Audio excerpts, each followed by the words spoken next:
지금 이 방송을 들으시면서 오늘 저녁엔 뭘 먹을지 고민하고 계실 여러분, 혹시 그 갈색 거절이 애벌레가 통째로 박힌 파스타나 흰점박기 꽃무지 콘스프는 어떠신가요?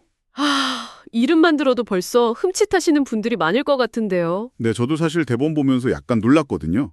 근데 우리의 밥상을 위협하는 기후위기 데이터를 쫙 추적해보면 이게 그저 디스토피아 SF 영화 속 이야기가 아닐 수도 있다는 거죠. 맞아요. 현실로 다가오고 있는 이야기죠. 그래서 오늘 저희가 준비한 심층 탐구의 미션은 바로 여기서 출발합니다. 식량과 농업의 미래가 과연 어떤 모습일지, 그리고 그 거대한 변화가 지금 청취자 여러분의 식탁과 지갑에 어떤 영향을 미칠지 흩어진 퍼즐 조각들을 쫙 맞춰보는 겁니다.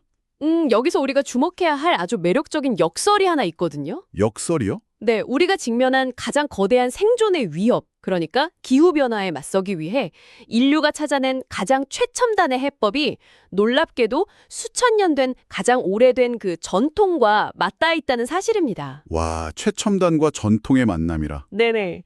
미래를 구원할 열쇠가 무균 상태의 연구실 플라스크 안에도 있지만 동시에 숨을 쉬는 낡은 흙 항아리 속에도 있다는 것. 사실 이게 오늘 우리가 탐험할 이야기의 핵심이라고 할 수 있죠. 벌써부터 되게 흥미진진한데요. 자, 그럼 그 기후변화 이야기부터 제대로 한번 짚어볼까요? 지구 온도 변화 추이를 추적해보면 최근 수십 년 사이 그래프가 말 그대로 수직 상승하고 있단 말이죠. 그렇죠. 당장 우리나라만 해도 벌써 아열대 기후로 엄청 빠르게 진입하고 있잖아요. 맞아요. 우리가 즐겨 먹던 사과나 배 같은 작물들의 한계 재배선이 점점 북상해서 막 강원도 산간까지 올라갔고, 또 겨울이 따뜻해지다 보니까 예전에는 얼어 죽어야 할 돌발 병해충들이 살아남아서 급증하고 있고요. 그러니까 농업의 기반, 즉 흙과 날씨라는 공식 자체가 흔들리고 있는 겁니다. 농업의 가장 큰 리스크가 불확실성인데 기후변화 때문에 이게 통제 불가능한 수준에 이르렀다는 뜻이거든요. 하긴 날씨를 우리가 마음대로 조절할 수는 없으니까요. 맞습니다. 그래서 등장한 대안 중 하나가 바로 서두에 말씀하신 그 곤충 식품인 거죠. 근데 왜 하필 곤충일까요? 그냥 척박한 환경에서 잘 자라기 때문만은 아니죠. 네, 단순히 잘 자라서가 아닙니다. 그 소나 돼지 같은 가축을 키울 때는 엄청난 양의 메탄가스와 이산화탄소가 발생하거든요. 게다가 막대한 양의 물과 사료가 소비되고요. 그 탄소 배출 문제가 진짜 심각하긴 하죠. 반면에 곤충은 동일한 단백질을 생산하는 데 필요한 물과 사료의 양이 획기적으로 적어요. 온실가스 배출도 거의 없고요. 영양적 가치를 넘어서 생존을 위한 필수적인 단백질 대체제가 되는 겁니다. 고기를 먹으면서 발생하는 탄소를 줄이기 위해 애벌레 쿠키를 먹는다. 이건 논리적으로는 완벽하게 이해가 가네요. 그리고 또 다른 대안으로 도심 한가운데 우뚝 솟은 그 수직 빌딩형 농장, 그러니까 무인 스마트팜도 있잖아요. 네, 요즘 아주 핫한 분야죠. 흙 대신 배양액을 쓰고 태양 대신 LED 조명으로 광합성을 시키면서 로봇이 24시간 작물을 관리하는 시스템이요. 근데 솔직히 말해서 기후가 변한다고 고층 빌딩에서 무인 로봇이 농사를 짓고 우리는 곤충을 갈아 만든 단백질 블럭을 먹어야 한다면 이거 너무 삭막하지 않나요? 약간 디스토피아 느낌이 나긴 하죠. 틀어집니다. 인류는 단순히 칼로리를 채우는 것만으로는 절대 만족하지 않거든요. 그럼 다른 방향이 있다는 건가요? 네, 그래서 농업은 단순한 1차 산업, 즉 밭에서 무언가를 캐내는 행위에서 벗어난 거 있습니다. 식량의 안정적 공급이라는 기본 역할 외에도 환경 보전, 농촌의 향토 문화를 지키는 역할, 그리고 치유와 휴양을 제공하는 다원적 기능으로 막 확장되고 있죠. 그래서 여기서 이른바 6차 산업이라는 개념이 등장하는 거군요. 정확합니다. 잠깐만요. 6차 산업이요.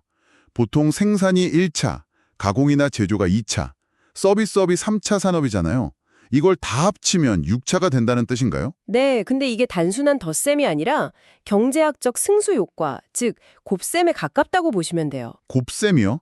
어떻게 곱셈이 되죠? 단순히 밭에서 콩을 재배해서 파는 1차 산업에 머물면 부가가치는 원물 가격에 딱 묶여버리잖아요. 그쵸. 콩 가격은 정해져 있으니까요. 하지만 그 콩을 가공해서 프리미엄 된장을 만들고 이게 2차고요.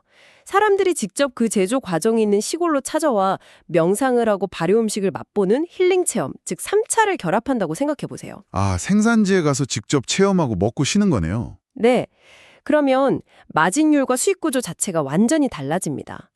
기후위기라는 생존 위협 앞에서는 이렇게 부가가치를 다각화하는 융합이 단순한 선택이 아니라 필수 생존 전략이 되는 거거든요. 와, 콩을 파는 게 아니라 경험과 시간을 파는 구조로 바뀐다는 거네요. 그렇다면 이 육자 산업이 현실에서 어떻게 구현되는지 구체적인 마스터 플랜을 하나 들여다볼까요? 아주 좋은 사례가 하나 있죠. 네, 충남 홍성군에 조성되는 음양오행 K푸드 발효 힐링타운 프로젝트인데요. 저 이 설계도 보고 두 눈을 의심했잖아요. 어떤 점이 그렇게 놀라우셨나요? 한쪽에는 정보통신 기술과 생명공학이 완전 집약된 최첨단 AI 유리 온실, 즉 스마트팜이 크게 자리 잡고 있어요. 근데 그 타원 중심부로 가면 무려 1000여 개의 낡은 전통 항아리들이 늘어선 장독대 문화마당이 랜드마크로 들어서 있더라고요. 좀 언밸런스해 보이긴 하죠. 네, 스마트팜 바로 옆에 수십 년 묵은 시된장을 품은 장독대 1000개라니요? 이건 마치 반도체 클린룸 바로 옆에 고조선 시대 재단이 있는 것 같은 되게 이질적인 풍경 아닌가요? 겉보기엔 정말 이질적이죠. 하지만 그 내부의 작동 원리를 보면 경영학적으로나 생태학적으로 아주 완벽한 분업 시스템입니다. 분업이요? 로봇과 장독대 분업이요? 네. 아까 기후변화 때문에 농업의 불확실성이 커졌다고 했잖아요. 스마트팜은 바로 그 환경적 리스크를 통제하는 역할을 합니다. 아, 밖에서 폭우가 쏟아지든 가뭄이 들든 온실하는 안전하니까? 그렇죠. 유리 온실 안에서는 완벽하게 통제된 데이터로 된장과 간장의 원료가 되는 콩과 고추를 최고 품질로 길러내는 거예요. 리스크를 완전히 지우고 균일한 원료를 찍어내는 첨단 공장인 셈이죠. 로봇과 AI가 완벽한 콩을 쫙 만들어내면 그 다음 바통을 전통 항아리에게 넘기는 거군요. 정확하게 짚으셨습니다. 스마트팜은 절대 할 수 없는 것, 바로 시간과 자연 발효가 만들어내는 고부가가치의 영역을 전통 장독대가 책임지는 겁니다. 시간의 영역은 기계가 어쩔 수 없으니까요. 맞아요. 균일한 원료는 로봇이 통제하지만 그 원료의 복잡하고 깊은 풍미를 불어넣는 숙성의 과정은 가장 아날로그적인 수천 년 전의 자연 시계에 맡기는 진짜 완벽한 하이브리드 전략인 거죠. 근데 제가 이 타운의 설계에서 진짜 소름 돋았던 기술적 디테일이 딱 하나 있거든요. 어떤 부분인가요? 보통 이런 대규모 타운이나 스마트팜, 심지어 관광객이 머무는 한옥스테이에는 거대한 냉난방 장치랑 에어컨 실외기가 윙윙 돌아가기 마련이잖아요. 그렇죠. 필수 시설이죠. 근데 이 마스터 플랜에는 지상의 실외기가 단 하나도 없어요. 대신 지하수열 친환경 에너지 시스템을 타운 전체에 깔았더라고요. 지하수열이요? 네. 땅속 깊은 곳을 흐르는 지하수는 사계절 내내 온도가 15도 내외로 거의 일정하잖아요. 그 물을 끌어올려 열교환기를 통해 냉난방을 하는 원리인데 이게 화석연료도 거의 안 들고 무엇보다 소음이 아예 없대요. 그 지하수열 시스템이 단지 사람을 위해서만 고요한 게 아니라는 점이 진짜 놀라운 포인트거든요. 사람 말고 또 누가 혜택을 보나요? 이 타운의 진짜 VIP는 따로 있습니다. 바로 사람뿐만 아니라 항아리 속에 있는 생명체들이죠. 생명체요? 아, 미생물? 맞습니다. 발효에 있어서 가장 중요한 건 수천 수억 마리의 미생물들이 스트레스를 받지 않는 아주 일정한 환경입니다. 외부의 거친 소음이나 에어컨 실외기에서 뿜어져 나오는 인공적인 열풍은 항아리 표면의 미세한 숨구멍을 통해서 미생물의 생태계에 악영향을 미칠 수 있거든요. 와, 세상에. 1000개의 항아리 속 미생물들 멘탈 케어까지 신경 쓴 설계라니 이거 기가 막히네요. 소음 없는 지하수열 시스템이 미생물들에게 완벽한 요람을 만들어주는 거군요. 바로 그겁니다. 기후위기 대응이라는 명분으로 친환경 에너지를 사용하면서도 발효의 품질을 극대화하고 또 동시에 이곳을 찾은 현대인들에게는 완벽한 고요함과 힐링을 선사하는 거죠. 일석삼조네요, 완전. 기술 하나로 완벽하게 맞물려 돌아가는 겁니다. 미생물 생태계 이야기가 나왔으니 자연스럽게 다음 주제로 한번 넘어가 보죠. K푸드, 특히 한국의 발효식품이 세계적인 웰빙 트렌드의 중심이라는 건 뭐 누구나 아는 사실이잖아요. 요즘 해외에서도 김치나 된장 인기가 엄청나죠. 네, 된장이 치매 예방이나 간 기능에 좋고 김치에 유산균이 항암 효과가 있고 고추장이 비만을 억제한다는 과학적 연구들이 막 넘쳐납니다. 근데 이 힐링타운에서 개발하는 상품 컨셉을 보면 그냥 우리 된장 건강에 좋아요 수준에서 멈추는 게 아니더라고요. 훨씬 더 깊이 들어가죠. 네, 최신 미생물 과학인 마이크로바이옴 기술에다가 동양의 오랜 철학인 음양오행, 그러니까 목, 화, 토, 금, 수의 원리를 결합했어요. 사실 이 대목이 이 프로젝트의 핵심 중 하나입니다. 마이크로바이옴은 우리 장내 미생물 생태계를 유전자 수준에서 분석하고 조절하는 최첨단 바이오테크놀로지거든요. 되게 어려운 기술 같은데요? 쉽게 말해서 전통 장독대 안에는 무수히 많은 미생물이 막 섞여 있는데 이제는 과학기술이 발달해서 그 50남 묵은 씨된장 속에서 우리 장 건강이나 면역력에 탁월한 효과를 내는 특정한 유익균 딱 하나만을 아주 정밀하게 스크리닝하고 따로 배양할 수 있게 된 거예요. 연야처럼 그냥 장맛이 좋다 이게 아니라 당신의 장을 편안하게 할 특정 락토바실러스 균주를 추출했다. 이렇게 핀포인트로 과학이 들어가는 거군요. 맞습니다. 아주 정밀한 맞춤형 과학이죠. 근데 전문가님, 제가 여기서 약간 딴지 하나 걸겠습니다. 추출 기술이 뛰어난 건 알겠어요. 근데 상품 매칭 사례를 보면 오행의 기운을 귀여운 동물 캐릭터로 만들었단 말이죠. 네, 캐릭터 마케팅을 도입했죠. 성장과 활력을 뜻하는 목 기운은 청룡 캐릭터의 녹차 발효 음료, 열정의 화 기운은 붉은 주작 캐릭터의 고추 발효 소스, 그리고 항노화의 수 기운은 검은 현무 캐릭터의 간장 베이스 해조류 음료를 매칭했어요.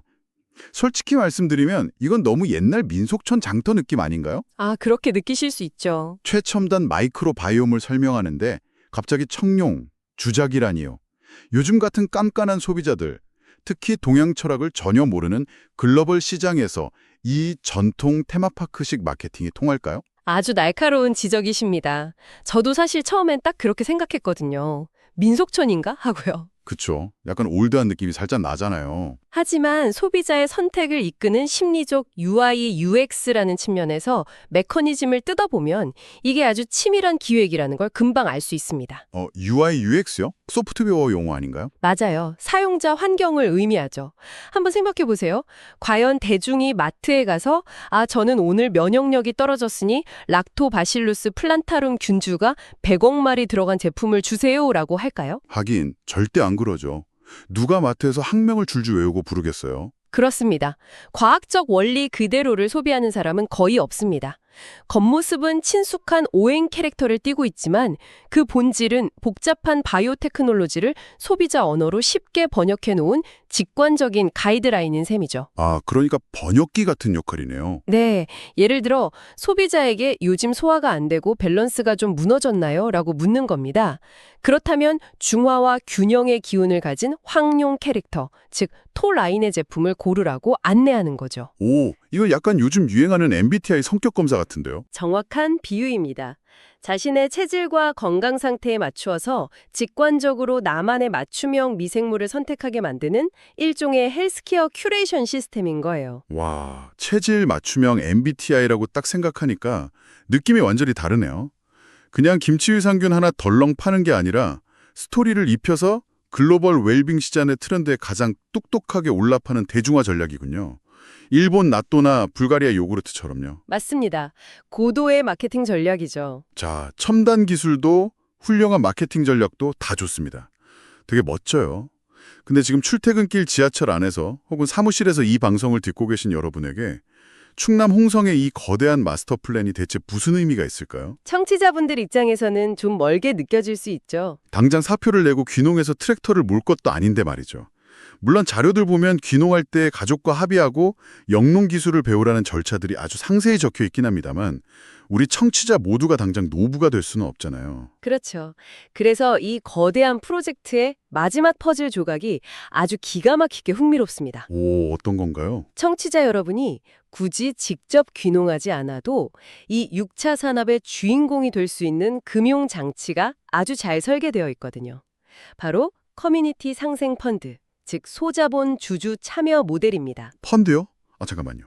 앞서 타운 중심의 그 지하 수열 시스템의 보호를 받으면서 고요하게 익어가는 1000개의 장독대가 있다고 하셨잖아요. 네네, 랜드마크라고 말씀드렸죠. 그럼 우리가 스마트폰 터치 몇 번으로 그 항아리 중 하나 혹은 항아리 속 씨된장의 지분을 살 수 있다는 뜻인가요?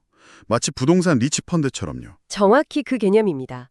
1구좌 단위로 소액 투자를 하면 누구나 그 힐링타운 장독대의 주주가 될 수 있어요. 와, 장독대 주주라니 단어가 되게 신선하네요. 근데 이게 일반적인 크라우드 펀딩처럼 한 번 돈 내고 상품품 딱 받고 끝나는 게 아니에요.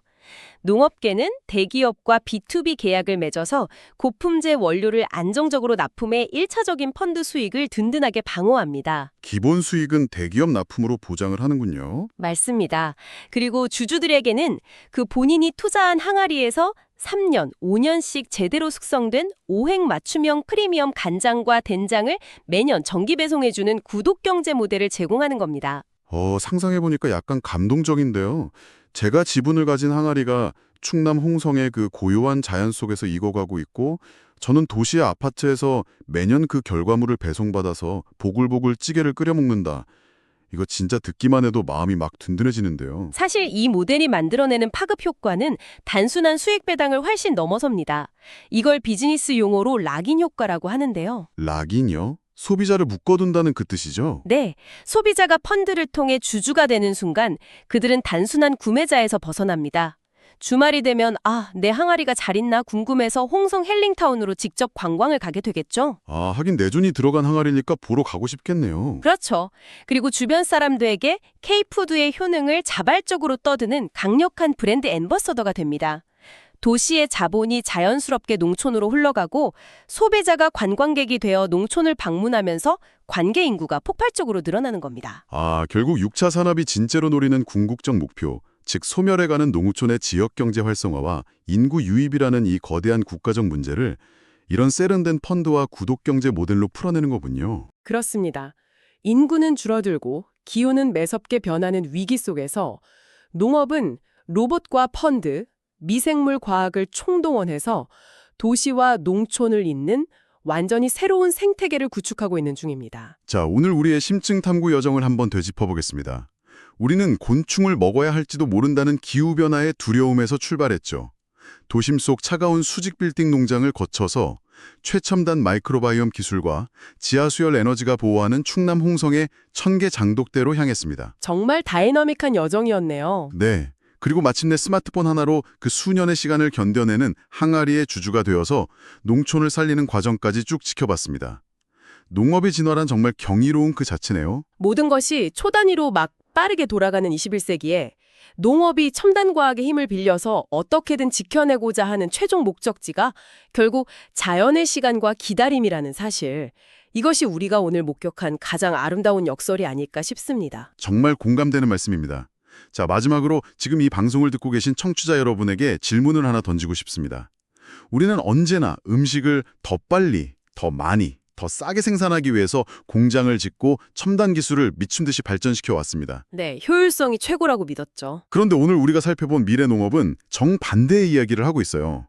펀드까지 만들어가면서 3년, 5년이라는 수년의 시간이 필요한 발효라는 느림의 미학에 기꺼이 막대한 투자를 하고 있단 말이죠. 효율성보다는 시간 자체에 투자하는 거죠. 맞아요.